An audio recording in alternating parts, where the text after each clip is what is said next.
చాలామంది ఇలా అడుగుతారేమో అని ప్రభు ఈ గోత్రాన్ని ఎంచుకున్నారేమో. మీరైతే నీతిమంతుల గోత్రంలో పుట్టొచ్చు కానీ మీరు పాపుల్ని ప్రేమిస్తారా? ఎలా అది? మీరైతే నీతిమంతులను ఎంచుకుని ఏ తప్పు లేని వారిని ఎంచుకుని వారందరి గోత్రంలోంచి పుట్టారు, మరి మా యొక్క పాపము సంగతి ఏంటి? మీరు పాపుల్ని ప్రేమిస్తారంటే మేము ఎలా నమ్ముతాం అని అడుగుతారేనేమో. యేసు ప్రభు వారు యోధా గోత్రాన్ని సెలెక్ట్ చేసుకున్నారు. ఎందుకంటే పాపంలో పడి మళ్ళా తిరిగి లేచాడు. ఎంత మాత్రము కూడా తామారు మీద చేయి వేయలేదు. ఎంత కష్టమండి ఆ పని. నీతిమంతుడుగా ఒక శరీరాన్ని తాకిన తర్వాత ఆగిపోవటము, ఎలోక సంబంధంగా మనుషులు జయించలేనటువంటి ఆ కోరికలను తాను జయించుట ఎంత కష్టతరం అది.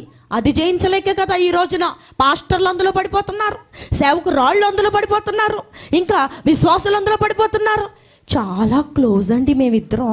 ఏంటి క్లోజు? నీకు వివాహం అయింది కదమ్మా, మళ్ళీ ఆ అబ్బాయితో నీకు మాటలేంటి? ఎందుకు ఆ అబ్బాయిని అలా చూస్తున్నావు? ఎందుకు ఊరికే మెసేజ్లు పెట్టి మాట్లాడుతున్నావు? ఎప్పటి నుంచో చైల్డ్హుడ్ రిలేషన్షిప్ అండి మా ఇద్దరికి. ఈ మధ్య వచ్చాడండి ఇతను. 5 సంవత్సరాల క్రితం మేము ఎప్పుడో ఎల్కేజీ నుంచి ఫ్రెండ్స్. ఎంత కష్టతరం అది మానుకోవటమో. యోధాకు అది చేతనైంది. యోధా తన నీతిని కాపాడుకున్నాడు. ఎంత మాత్రము తామార్ని ఆ చూపుతో చూడలేదు.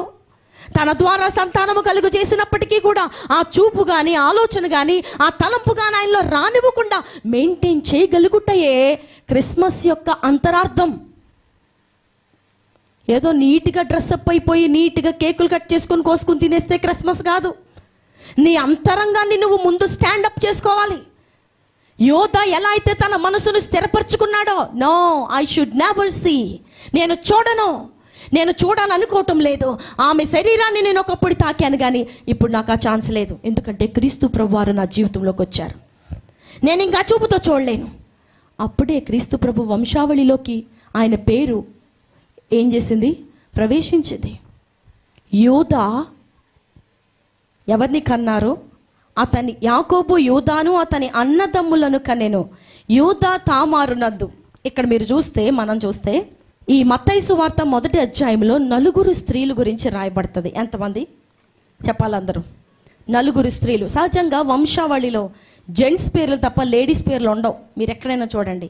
యూదులకు అదొక కట్టడ, యూదులకు అదొక మెయిన్ థింగ్ అన్నమాట. లేడీస్ని ఎంటర్ కానివ్వరు, ఓన్లీ జెంట్స్ పేర్లు. అబ్రహాం, ఇస్సాకు, యాకోబు, అలా మధ్యలో షారా, రిబ్కాయిలు అందరినీ తీసేశారు. కానీ 4 స్త్రీల పేర్లు మాత్రం రాశారండి. 3వ వచనాన్ని చూడండి. యోధా తామారునందు. ఎవరినందు? యోధా అనేటువంటి మామయ్య గారు తన కోడలైనటువంటి తామారునందు అని అర్థం అన్నమాట. అక్కడ యోధా తామారునందు పెరెస్సును జెరహును వీళ్ళిద్దరు కవల పిల్లలు. కానీ నేను అసలు లేడీస్ పేర్లు ఏమీ ఎంటర్ అవ్వనటువంటి ఈ వంశావళిలో 4 లేడీస్ పేర్లు ఎంటర్ చేశారు స్త్రీలు. ఈ 4 స్త్రీలు ఎలాంటి వారో మనం చూద్దాం. ఇప్పుడు ఫస్ట్ తామారు. ఇప్పుడు విన్నాం కదా, తామారు నీతిమంతురాలండి. తామారు ఒక భార్య కాదు, ఆమె ఒక స్త్రీ మాత్రమే. భార్య అని చెప్పాలంటే భర్త బ్రతికి ఉండాలి కదా. భర్త బ్రతికి లేకపోతే ఆమెకు ఒక పేరు వస్తుంది. ఏంటో తెలుసా అండి? విధవరాలు. ఏమంటారు? విధవరాలు అనేస్తారు. ఈ తామారు నీతిమంతురాలైనటువంటి ఒక విధవరాలు. ఆమె ఒక భార్య స్థానంలో లేరు. అలాంటి స్త్రీని తీసుకొచ్చి ప్రభువారు కొత్త నిబంధన ప్రారంభంలో స్టార్టింగే ఒక తప్పు పని చేసినటువంటి ఒక స్త్రీ పేరు రాయించుకున్నారేంటి? ఏ శారమ్మనో రెబ్కమ్మనో లేకపోతే ఇంకెవరినో మంచిగా బైబిల్లో భక్తి చేసినటువంటి స్త్రీలు చాలామంది ఉన్నారు, ప్రవక్తినిలు ఉన్నారు. వారి పేర్లు రాయొచ్చు కదా, వారి వంశంలో నుండి ప్రభువారు రావచ్చు కదా. ఎందుకు తామారుని ఎంపిక చేసుకున్నారు? మనం అర్థం చేసుకోవాలి. ఎందుకు క్రీస్తు ప్రభువారు తామారు అనేటువంటి ఆ స్త్రీని ఎంపిక చేసుకున్నారు? ఆమె యొక్క క్యారెక్టరు, ఆమె యొక్క లైఫ్ స్టైల్ ఎలాంటిది? ఆమె యొక్క స్త్రీయా లేకపోతే ఒక మంచి ప్రవక్తన కలిగిన ఒక కుటుంబ జీవితంలో ఉన్నటువంటి మంచి ఫ్యామిలీతో ఉన్నటువంటి స్త్రీయా? కాదే. 2 భర్తలు చనిపోయారు. తన భర్త అయినటువంటి ఏరు చనిపోయాడు, తర్వాత తన తమ్ముడైనటువంటి ఆ వ్యక్తి కూడా చనిపోయాడు, ఓనాను. భర్త చనిపోయినటువంటి స్త్రీని తీసుకొచ్చి యేసు ప్రభు వారి యొక్క జనన విధానంలో కలపటం ఏమాత్రం బాగుందండి? ప్రభువారికి ఎందుకు కలిపారంటారు? ఆలోచించారా? ఎందుకు ప్రభువారికి తామారు నుండే? తామారు ఒక రకంగా చెప్పాలంటే యేసు ప్రభు వారికి తల్లి. యేసు ప్రభు వారికి ఎవరండి? ఆమె తల్లి. ఎందుకు ప్రభు వారికి తామారు తల్లి కావాలనిపించింది? ఆమె గర్భము, ఆమె చేసినటువంటి పని, ఆమె వేసినటువంటి వేషము ప్రభువారికి నచ్చిందా? యేసు ప్రభువారికి ఇష్టమా అలాంటివి అంటే? కాదు. తామారు నీతిమంతురాలు. ఎవరండి ఆమె? నీతిమంతురాలు. ఆమె అన్యాయము చేయబడినటువంటి వ్యక్తి, ఎంతో వేదన అనుభవించినటువంటి, తన ఆ జీవితంలో ఆ సెక్షువల్ రిలేషన్లో కూడా చాలా ఇబ్బందులు ఎదుర్కొన్నటువంటి వ్యక్తి. యూదా అనుకునేవారటిలా, ఈ అమ్మాయిలో ఏదో జబ్బు ఉంది, అందుకనే ఈ అమ్మాయిలో జబ్బు ఉండడాన్ని బట్టే నా కుమారులు చచ్చిపోతున్నారని ఆమెను తీసుకెళ్ళి పుట్టింటి దగ్గర వదిలిపెట్టినటువంటి గనుడు యోధా. అలాంటి స్త్రీని, అలా హెరాస్మెంట్లో ఉన్నటువంటి స్త్రీని, బాధను అనుభవించినటువంటి స్త్రీని, ఎవరు లేనటువంటి స్త్రీని, ఎంతో నిందను అనుభవించినటువంటి స్త్రీని, అవమానం అనుభవించినటువంటి స్త్రీని, భర్త లేకుండా, బిడ్డలు లేకుండా ఒంటరితనాన్ని అనుభవిస్తున్నటువంటి స్త్రీని తీసుకుండమ్మనవు అని తామారుని తీసుకొచ్చి ఆయన వంశావళిలో ఏం చేశారు? చేర్చుకున్నారు. ఆ తర్వాత పేరును మనం చూస్తే చదువుదాం. 5వ వచనాన్ని చూడండి. నయస్సోను సల్మానును కనెను. సల్మాను రాహాబునందు బోయేజును కనెను. ఇక్కడ ఆగండి. 4 స్త్రీల పేర్లు అని చెప్పుకున్నాం కదా. నెక్స్ట్ ఇంకొక పేరు ఏంటంటే రాహాబు. రాహాబు గురించి మనందరికీ తెలుసు. ఇశ్రాయేలీలు వారి ప్రయాణాన్ని కొనసాగిస్తున్నప్పుడు వేగు చూచుటకు 2 మనుషుల్ని పంపారు యెహోషువ. ఆ దేశమును వేగు చూచుటకు వెళ్ళినప్పుడు ఆ ప్రాకారం మీద, ఎరుకో ప్రాకారం మీద నివసిస్తున్నటువంటి వేశ్య ఈ రాహాబు. ఎవరండి ఈమె? వేశ్య. వేశ్య జీవితం అంటే ఎలా ఉంటుంది? ఆమె యొక్క అందరితో కలిసి నివసించడానికి ఇష్టపడరు. ఎందుకంటే వచ్చేవాళ్ళు వెళ్ళేవాళ్ళు ఎక్కువ. వాళ్ళ వృత్తది వేశ్య జీవితము. అలాంటి వేశ్య జీవితాన్ని జీవిస్తున్నటువంటి రాహాబు మిద్దె మీద, ప్రాకారం మీద ఉందంట ఆమె ఇల్లు. ఆ ప్రాకారం మీద నివసిస్తున్నటువంటి ఈ రాహాబు అనే వేశ్య వీరిద్దరిని దాచిపెట్టారు. 2 మనుషుల్ని యెహోషువ పంపించినప్పుడు రాహాబు అనే వేశ్య, రాత్రులు కూడా వాళ్ళు మెలకుగానే ఉంటారు. ఎందుకంటే వాళ్ళకి వచ్చేవాళ్ళు వెళ్ళేవాళ్ళు చాలా ఎక్కువ. వాళ్ళందరిలాగా 7:30-8 నిద్రపోరు. డ్యూటీలు దిగి అందరు ఎక్కడికి వస్తారు? వేశ్య ఇంటికే వస్తారు. వాళ్ళు పనులు ముగించుకుని అందరూ 11, 12, 1 గంటకి అందరూ వచ్చేవాళ్ళు వెళ్ళేవాళ్ళు మగోళ్ళు ఆ ఇంటికి. అందుకే ఆమె మెలకుగా ఉండి, ఎవరో 2 మనుషులు వచ్చారు. ఎవరిళ్ళు? అయ్యా, ఎవరు మీరు? మేము ఇలా దేశాన్ని వేగు చూడ్డానికి వచ్చాం, ఈ పట్టణాన్ని వేగు చూడ్డానికి వచ్చాం, పలానా మేము, ఇదిగో మేము ఇలాంటి వారము, మేము ఎవరమో మొత్తం ఇంట్రొడక్షన్ ఇచ్చారు. అయ్యా, మిమ్మల్ని గురించి మాకు తెలియదేమీ లేదయ్యా. మీరు చేసినటువంటి పనులు, దేవుడు మీకు తోడై ఉండి మిమ్మల్ని బట్టి ఎర్ర సముద్రాన్ని ఎలా పాయలు చేశారో, ఆ ఎర్ర సముద్రంలో మీరు ఎలా ఆరిన నేలను నడిచారో, యోర్దాను నదిని ఎలా పాయలు చేశారో అంతా మేము విన్నాము, మాకు వినపడింది. అది విన్నప్పుడు మా గుండెలు కరిగిపోయి అవిసిపోయినాయి. ఎన్ని సంవత్సరాలలో ఇలాంటి గొప్ప కార్యములు చేసినటువంటి దేవుడు కానీ, ఇలాంటి గొప్ప కార్యముల చేత నడిపించబడుతున్నటువంటి దైవజనుడు కానీ ఉన్నట్టు మాకు తెలియదయ్యా. మేము విన్నామయ్యా. అది విన్నప్పుడు మాకు గుండెలు అదిరిపోయినాయి. ఎప్పుడైతే నేను ఆ వార్తను గురించి విన్నానో, ఆ దేవుని గురించి విన్నానో, ఆ అద్భుతముల గురించి విన్నానో, అప్పుడే నేను ఈ వేశ్య జీవితాన్ని వదిలిపెట్టేశాను. అంతగా నేను ఈ వేశ్య జీవితంలో ఉండడానికి ఇష్టపట్టలా. ఎందుకంటే ప్రభు వారే నాకు కావాలి. ఇలాంటి గొప్ప కార్యములు చేస్తున్నటువంటి యేసు ప్రభు వారే నాకు రక్షకుడిగా ఉండాలని నేను నెమ్మదిగా ఆ యొక్క వృత్తిలో నుండి బయటకు వచ్చానయ్యా. రండి, మా ఇంట్లోకి రండి. మా ఇల్లు అంత యోగ్యమైనది కాకపోయినా మా ఇంట్లోకి రండి, మిమ్మల్ని దాచిపెడతాను. మీకు ఏ సహాయం కావాలన్నా చెప్పండి, చేస్తాను. నువ్వు మాకేం చెయ్యొద్దమ్మా, మేము ఈ ప్రాంతాన్ని అంతటినీ వేగి చూస్తాము, మేము వచ్చినట్టు ఎవ్వరికి తెలియకుండా చూడు చాలు. ఆమె ఆ పని చేసి వారిని జాగ్రత్తగా పంపించారు. వెళ్ళేటప్పుడు ఆమె అంటున్నారు, అయ్యా, మీరు వేగు చూడటానికి వచ్చినప్పుడు మీకు ఇలా సహాయపడినందుకు, నా విషయంలో ఈ దేశాన్ని మీరు నాశనం చేస్తున్నప్పుడు, ఈ ఎరుకో ప్రాకారంలో మీరు కూలగొడుతున్నప్పుడు, దీని అంతటినీ అగ్నితో కాల్చివేస్తున్నప్పుడు నన్ను, నా కుటుంబాన్ని జ్ఞాపకం చేసుకోండి. నేను మా అన్నదమ్ముల్ని, అక్క చెల్లెళ్ళని, మా తల్లిదండ్రుల్ని, నాకు తెలిసిన వాళ్ళందరినీ, నా బంధువులని అందరినీ తీసుకొచ్చి మా ఇంట్లో పెట్టుకుంటా. నా కుటుంబాన్ని రక్షించండి అయ్యా. నేను ఈ కుటుంబంతో పాటు నా వృత్తిలోనే నేను ఈ ప్రాంతంలో కాలిపోవాలనుకోవటం లేదు. నేను కాలిపోను. నేను రక్షించబడి ప్రభు కోసం బ్రతుకుతా. మీతో పాటు నేను ఇశ్రాయేలీరాలుగా నేను ఉండి ఆయనతో పాటు జీవిస్తాను అని చెప్పి ఒక మాట తీసుకున్నారు. తీసుకుని వాళ్ళు వెళ్ళిన తర్వాత వెంటనే తన తల్లిదండ్రులకు, తన అన్నదమ్ములకు, తన అక్క చెల్లెలకు అందరికీ కబురు పంపించారు.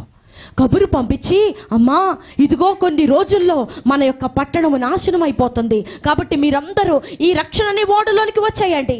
ఈ రక్షణ అనే ఓడలోనికి మీరు వస్తే మీరు రక్షించబడతారు, లేకపోతే కాల్చబడతారు. ఒక వేశ్య జీవితంలో ఉన్నటువంటి ఒక స్త్రీ చేసే పనేనండి ఇది? నా సుఖమే నాకు ముఖ్యము, నా సంతోషమే నాకు ముఖ్యము, అందరూ వచ్చి నాకు డబ్బులు చక్కగా వెరజిమ్ముతున్నారు. ఒక పురుషుడు నా దగ్గరికి వస్తే 5,000 ఇసురుతాడు, ఒక పురుషుడు నా దగ్గరికి వస్తే బంగారపు పోగులు ఇస్తాడు, ఒక పురుషుడు నా దగ్గరికి వస్తే మల్లెపూలు తెస్తాడు. ఇవన్నీ నాకు కావాలి. చచ్చిపోయే జీవితం, ఎప్పుడైనా చచ్చిపోతాం, ఏముంది? బ్రతికే లోపేనే సంతోషాన్ని అనుభవించి చచ్చిపోవాలి కదా. నాకు ఈ రక్షణ ఎందుకు అనుకోలేదు. మారు మనసు అంటే అలా ఉండాలండి. అప్పటి వరకు నువ్వే పాపిష్టి జీవితంలో ఉన్నావో వెంటనే దాన్ని కట్ చేయడమే మారు మనసు కదా. వెంటనే దాని నుండి బయటికి రావడమే మారు మనసు కదా. ఈ రోజున మనుషులకు అలాంటి మారు మనసు అవసరం లేదు. భక్తి కావాలి, ఒక పక్కన వేశ్య జీవితము కూడా కావాలి, భక్తి కావాలి, పరపురుషులు కూడా కావాలి. రాహాబు అనే వేశ్య ఎందుకు క్రీస్తు ప్రభువారి యొక్క వంశావళిలో చేర్చబడ్డారు అంటే, రాహాబు అనే వేశ్య జీవితం ఏమన్నా చెప్పుకోదగ్గ గొప్ప విషయం అండి? ఒక వేశ్యను తీసుకొచ్చి క్రొత్త నిబంధనలో మొదటి అధ్యాయంలోనే దేవుడు రాసి ఉంచారు. ఎందుకని? ఆమె జీవితం ఏమన్నా చెప్పుకోదగ్గదా? వేశ్య అంటే ప్రభువునకు ఎంత అయిష్టమైనటువంటి వ్యభిచార జీవితం అది. అలాంటి స్త్రీని తీసుకొచ్చి నా తల్లిగా నువ్వు ఉండమ్మా అని రాహాబుని ఎందుకు ఎంచుకున్నారండి దేవుడు? యేసు ప్రభువారికి పాపులంటే చాలా ఇష్టము, పాపం అంటే ఆయనకి ఇష్టం ఉండదు. వారిని మార్చటానికి ఈ లోకానికి వచ్చానని చెప్పారు. కానీ మనుషులు ఈ రోజున ఇంకా అర్థం చేసుకోకుండా, క్రిస్మస్ వస్తుందంటే ఇంటి పండగ, ఒంటి పండగ, పంటి పండగ. ఇదే ఇంటి పండగ అంటే ఇల్లంతా దులిపేసుకోవటం, పంటి పండగ అంటే నోటికి నచ్చినవన్నీ చేసుకుని తినేయటం, ఒంటి పండగ అంటే ఒంటి మీదకి ఏమేం కావాలో అన్నీ కొనేసుకోవటం.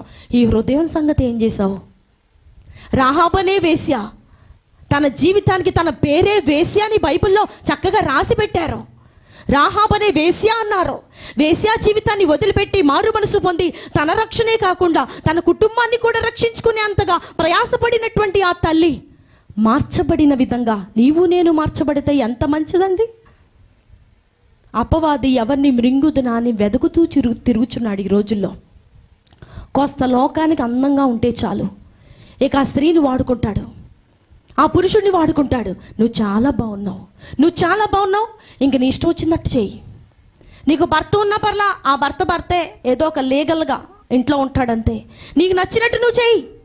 నీకు భార్య ఉన్న పర్లా, ఆమె ఏదో లీగల్గా ఏదో ఒక మెళ్ళో తాడు కట్టావు, 2 పిల్లల్ని కన్నావు, ఆ దిక్కుమాలిన పరిస్థితిని అలా వదిలేయి. నీ ఇష్టం వచ్చినట్టు నువ్వు బ్రతికేయి. ఎందుకంటే నీకు శరీరం ఉంది, బలం ఉంది, నీ దగ్గర డబ్బు ఉంది, నీ దగ్గర వయసు ఉంది, అన్నీ ఉన్నాయి. నీ ఇష్టం వచ్చినట్టు నువ్వు ప్రొసీడ్ అవ్వు అని సైతాను మనుషులని ఎరవేసి లాగుతున్న రోజుల్లో ఉండగా మనము ఎంత భయపడాలండి?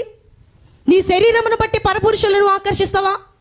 నీ శరీరమును బట్టి పరస్త్రీలను ఆకర్షించడానికి నువ్వు నీ చీర కట్టును కడతావా? నీ వస్త్రధారణ అలాగూ నువ్వు తయారు చేసుకుని మందిరానికి వస్తావా? ఇలా చెప్తే మనుషులకి నచ్చదు. మారు మనసు పొందుట అంటే టాప్ టు బాటం మొత్తం మార్చబడాలా. మారు మనసు పొందడం అంటే కూర్చుని ఏడిస్తే మారు మనసు కాదు. కూర్చుని ఏడిసావు మరలా నీ చీర కట్టంతే, కూర్చుని ఏడిసావు మరలా నీ చూపులంతే. దేనికి మారు మనసు? ఏం మారు మనసు? రాహాబు అనే వేశ్య మారు మనసు పొందారంటే ఓ మాదిరి మారు మనసు కాదండి అది. వేశ్య అనే పదాన్ని సముద్రంలో విసిరేసినంత మారు మనసు పొందారు ఆమె. She is not a prostitute anymore. ఆమె ప్రాస్టిట్యూట్ కాదు ఇంకెన్నడు. ఏంటి యెహోషువ మనుషులు వస్తానన్నారు, ఈ దేశాన్ని నాశనం చేస్తానన్నారు, ఎరుకోగోళ్ళు కూల్చేస్తానని నేను ఇంకా రావట్లేదు. సర్లే ఈ టైం అంతా వేస్ట్ చేసుకోవడం ఎందుకు, మన వృత్తినేదో మనం కంటిన్యూ చేద్దాం, చేతిలో అసలు డబ్బులే లేవు అని అనుకుని మరలా అందులోకి దిగారా? మరలా అందులోకి దిగి మళ్ళీ ఒక బోర్డు పెట్టి ఎవ్రీవన్ ఈజ్ వెల్కమ్ అని చెప్పారా? మారు మనసు అంటే ఏమిటండి? క్లోజ్ చేసిన డోర్ మరలా ఓపెన్ చేయకపోవటమే మారు మనసు.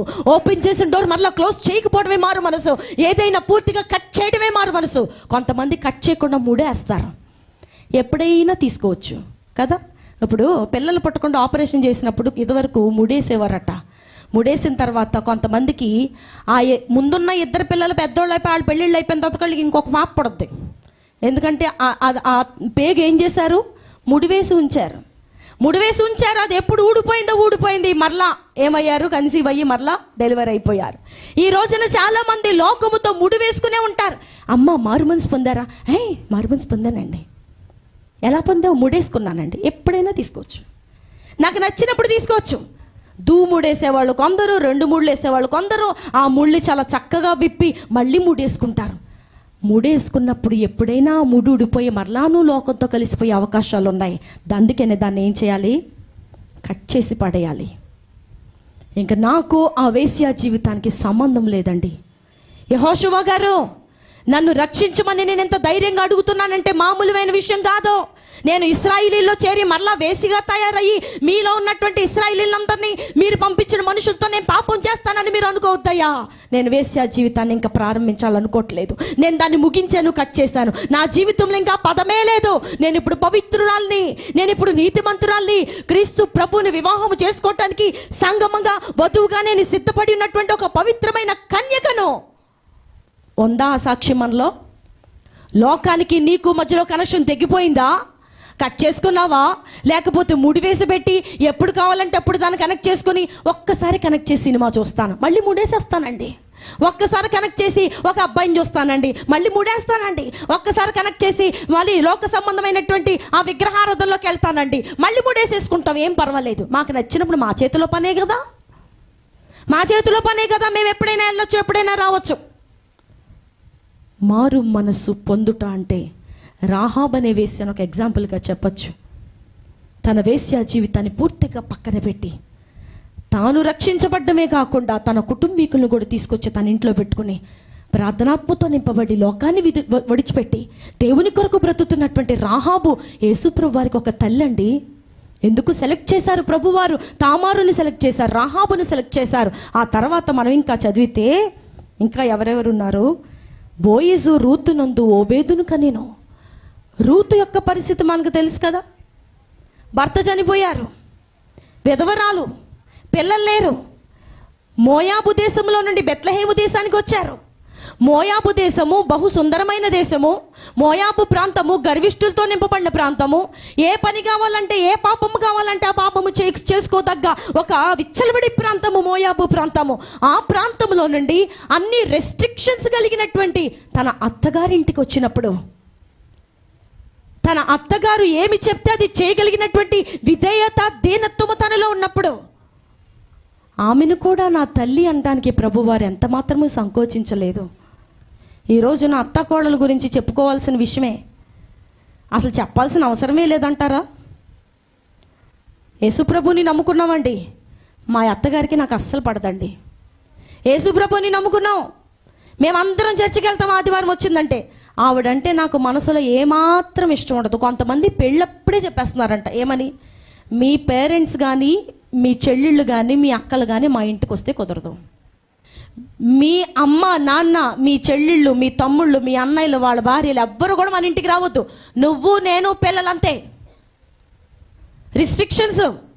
మాకొద్దు, అత్తగారు వద్దు, మావయ్య గారు వద్దు, మాకు ఆడపడుచులు వద్దు, మాకు తోటికోడళ్ళు వద్దు. వీళ్ళందరూ బయలుదేరిపోతారు. ఎక్కడికి? క్రిస్మస్కి. వీళ్ళందరూ బయలుదేరిపోతారు కొత్త కొత్త బట్టలు వేసేసుకుని. హ్యాపీ క్రిస్మస్ అండి, హ్యాపీ క్రిస్మస్. కేక్ తీసుకున్నారా? ఎందుకు వచ్చింది కేక్? నీకు, నీ తోటి కోడలికి, నీకు, నీ అత్తగారికి సమాధానం లేకుండా ఎవరికమ్మా నువ్వు క్రిస్మస్ విషెస్ చెప్పేది? అదేం మారు మనసు? ఎన్ని క్రిస్మస్లు సాగించావు ఇలాగా? కుటుంబంలోనేమో సమాధానం లేదా? సర్వోన్నతమైన స్థలముల్లో దేవునికి మహిమ, ఆయనకి ఇష్టమైన మనుషులకు సమాధానం అనేమో వాక్యాలు వింటాం, పాటలు పాడతామా మనము? మన జీవితాలకు వచ్చేసరికి, మనకు ఆపాదించుకోవాల్సి వచ్చేసరికి ఆ సమాధానాన్ని మాత్రం దూరం పెడతామా? ఇది ఎక్కడ క్రిస్మస్ అండి మనుషులకి? ఇంటిలో ఉన్నటువంటి తల్లులకి, పిల్లలకి మధ్యలో సమాధానం లేని వారు అందరూ క్రిస్మస్ చేసుకుంటున్నారు ఈ రోజున. పెద్ద పెద్ద మేళతాళాలతో క్రిస్మస్ అంట, పెద్ద పెద్ద ఏదో పెద్ద కేక్ కటింగ్లతో క్రిస్మస్ అంట. ఏమి క్రిస్మస్? సమాధానము లేని చోట క్రిస్మస్ నిజమైన క్రిస్మస్. అది ముందు నీ అత్తగారితో నువ్వు సమాధానపడు, నీ భర్తతో నువ్వు ముందు సమాధానపడు, నీ భార్యతో ముందు సమాధానపడు. మీ ఇద్దరి మధ్యలో అసలు ఆ ప్రాబ్లం ఎందుకు వస్తుందో కూర్చొని మాట్లాడుకోండి. మాట్లాడుకున్నా ఇంకా వస్తున్నాయా? సేవకుల దగ్గరికి పోతా. సేవకులతో చెప్పుకోవడానికి ఇష్టం లేదా? డైరెక్ట్గా దేవునితోనే ఎన్కౌంటర్ చేయి. నీకు అంత సత్తా, అంత ధైర్యం ఉంటే ప్రభు పాదముల దగ్గర పడి అడుగు. ఏమీ లేకోకుండా 25 పొద్దున్నే రాగానే సేవకులకు ఒక పెద్ద బొకే, కమలాకాయలు ఒక 12, యాపిల్ కాయలు ఒక 5 తేవద్దు అనటం లేదు. తెచ్చిన వారిని నేనేమీ కించపరచడం లేదు. అసలు మన యొక్క రూట్ ఎక్కడా? ఈ క్రిస్మస్ చేసుకోవటానికి, మనం అందరం ఇక్కడికి అస్తమానం రావటానికి, ఇక్కడ కూర్చోవడానికి, ఇలా వాక్యాలు బోధించుకోవడం గల కారణం ఏంటంటే హృదయము దేవుని ఎదుట సరైనదిగా మార్చబడుటయే అసలైనటువంటి క్రిస్మస్. అదేమీ లేకుండా ఏదేదో చేసుకుంటా, మారు మనసు అంటే అర్థం తెలియకుండా సగం సగం మారు మనసులు పొంది, సగం సగం తిని, సగం సగం ఖాళీ కడుపుతూ ఉండి మేమందరం పరలోకి వెళ్ళిపోతాం. మేము చచ్చిపోయినప్పుడు అన్నయ్య గారు మీకు మా ఆత్మ కనిపించిందా, మా అమ్మగారు ఆత్మ, మా చెల్లి ఆత్మ డైరెక్ట్గా పరలోకంలోకి వెళ్ళిపోయి కూర్చుందమ్మా. దేవుడు పెద్ద కిరీటం పెట్టేశారు, పెద్ద దండేశారు నీ మెళ్ళో. భూమి మీద నీకున్నటువంటి నీ అన్నదమ్ములతో, అక్క చెల్లెలతో, తల్లిదండ్రులతో, అత్తగారు మావయ్య గారితో, ఆడపడుచులతో, తోటికోళ్ళతో సమాధానం లేని వీళ్ళట రేపు క్రిస్మస్ చేసుకుంటారట. వీళ్ళంట మళ్ళీ పరలోక రాజ్యం పోతారంట. యేసు ప్రభువారు చెప్తున్నటువంటి మాట ఏమిటండి? మత్తయి సువార్తలో మొట్టమొదటి రాసినటువంటి తామారు, రాహాబు ఎవరు వీళ్ళు? రాహాబు అనే వేసి అందరి చేత తృణీకరించబడినటువంటి స్త్రీ. మా చెల్లి అసలు మంచిది కాదండి రాహాబు, ఎంత వేశ్య జీవితాన్ని, మేము అమ్మాయితో మాట్లాడలేదండి, ఆవిడ వేరు మేము వేరు అనుకున్నటువంటి తన అన్నదమ్ముల, అక్క చెల్లెలందరినీ రండి నేను రక్షణ పొందాను, మీరు కూడా రక్షణ పొందండి. అది కదా అసలైనటువంటి క్రిస్మస్ మారు మనసు అంటే. కారాలు మిరియాలు నూరేసేవాళ్ళు, అస్సలు మాట్లాడకుండా ముఖాలు తిప్పుకునేవాళ్ళు, అత్తగారు మాట్లాడుతుంటే ఈ పెడచెవుని పెట్టుకుని పక్క నుంచి వెళ్ళిపోయేవాళ్ళు, మామయ్య గారు అంటే పడని వాళ్ళు, భర్త అంటే పడని వాళ్ళు. మార్పు చెందటమే క్రిస్మస్ అండి. మనం కొత్త బట్టలు కట్టుకోనంత మాత్రాన ఏం పర్వాలా, కానీ హృదయం మార్పు చెందటమే. ప్రేమించడం ప్రారంభిద్దాం. రూతు తన అత్తగారికి ఎలా క్లింగ్ అయి ఉన్నారు చూడండి. భర్త లేడో పక్కన, తన యవన జీవితం వేస్ట్ అయిపోతుంది, ఈ ముసల్దాన్ దగ్గర నాకేం పని, ఈరోజు రేపు చచ్చిపోయి ముసలి నయోమి గారి దగ్గర నేనెందుకు ఉండాలి, ఆవిడ ఎట్టగొట్ట పడతారులే, నా తోటి కోడలైనటువంటి ఓర్ప వెళ్ళిపోయినట్టుగా నేను కూడా వెళ్ళిపోతాను అని అనుకుని బ్యాగ్ సర్దుకొని వెళ్ళిపోయారా? ఏముందండి నయోమి దగ్గర? ఆమెకి ఒక సంతోషం ఉందా, ఒక సుఖం ఉందా, పిల్లలు ఉన్నారా, భర్త ఉన్నారా, ఏమన్నా కొనివ్వడానికి ఆస్తిమంతురాల నయోమి? ఏమీ లేదు. కానీ ఒకటి మాత్రం ఉంది, నిజమైనటువంటి మారు మనసు, సమాధానము నయోమి దగ్గర ఉంది. అదే నాకు కావాలి అని అనుకున్నారు రూతు. అందుకనే యేసు ప్రభువారి యొక్క వంశావళిలో ఆమె పేరు కూడా చేర్చబడింది. ఈ రోజున అత్తగారులు, కోడళ్ళు, తోటి కోడళ్ళు సమాధానంగా ఉన్నారా మన సంఘంలో?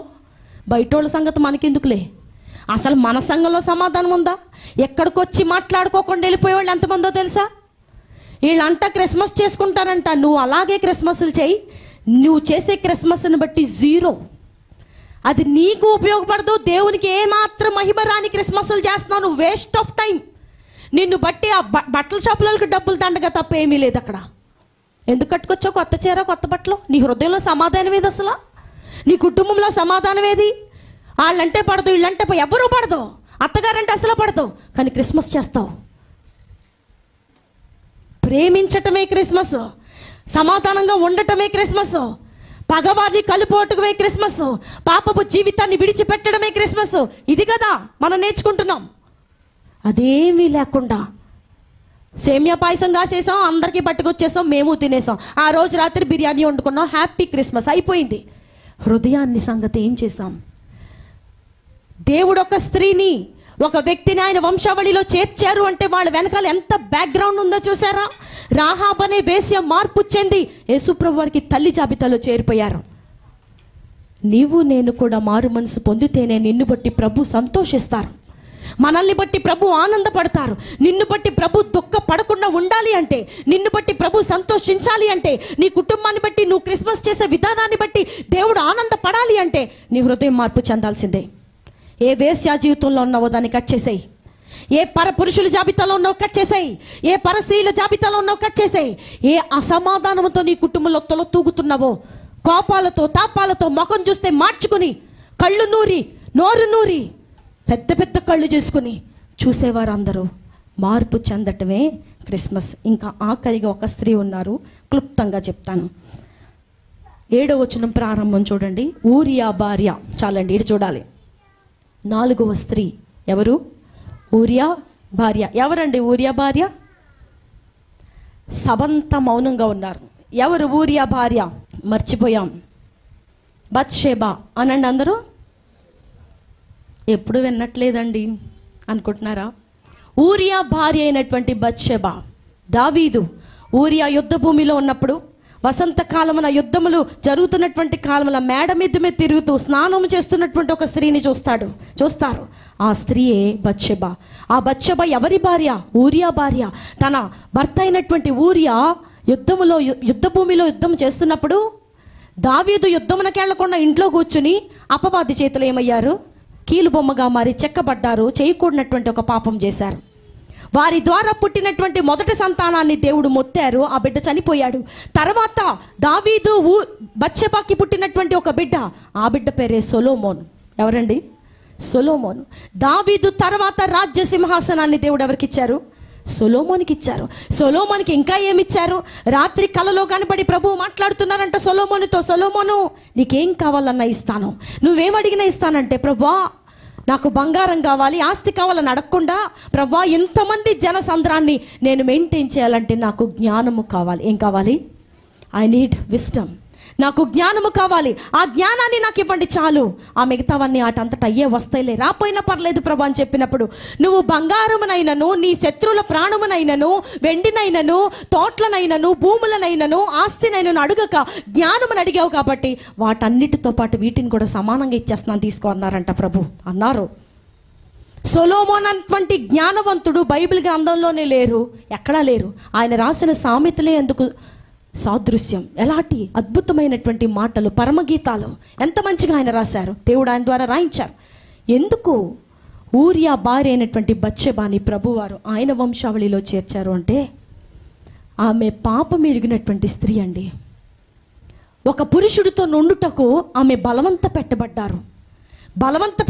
రాజు మాట కాదనలేక, తనకిష్టము లేకపోయినా రాజు మాట కొట్టేస్తే, రాజు మాట తీసేస్తే చంపేస్తాడనే భయముతో ఇష్టము లేకపోయినా తను అంగీకరించినందున తనకు పుట్టినటువంటి సంతానాన్నేమో సింహాసనం ఎక్కించారు, తనని తీసుకొచ్చేమో ఆయన తల్లిగా రాయించుకున్నారు. ఈ నలుగురు స్త్రీల యొక్క జీవిత చరిత్రలు విన్నప్పుడు ఏమనిపిస్తుందో మనకి? వీళ్ళ కామన్గా ఉండింది ఏంటంటే అందరూ విధవరాళ్ళు. ఊరియా భార్య అయినటువంటి బత్షెబ భర్త చనిపోయినప్పుడు ఎవరండి ఆమె? విధవరాలు. రూతు విధవరాలు, తామారు విధవరాలు, రాహబ్ అనే వేశ్య, అదొక భయంకరమైనటువంటి జీవితము.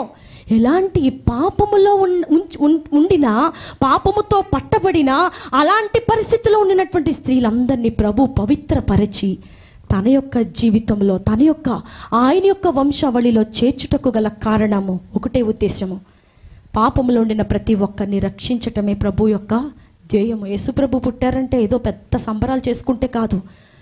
ఆయన వచ్చిన ముఖ్య ఉద్దేశం ఏంటంటే, పాపిని పరిశుద్ధుడిగా మార్చుటకే ప్రభు ఈ లోకానికి వచ్చారు. మన పాపముల నుండి మనల్ని విమోచించడానికే ప్రభు ఈ లోకానికి వచ్చారు. దేవుడి కొద్ది మాటల్ని దీవించునుగాక. ఆమేన్.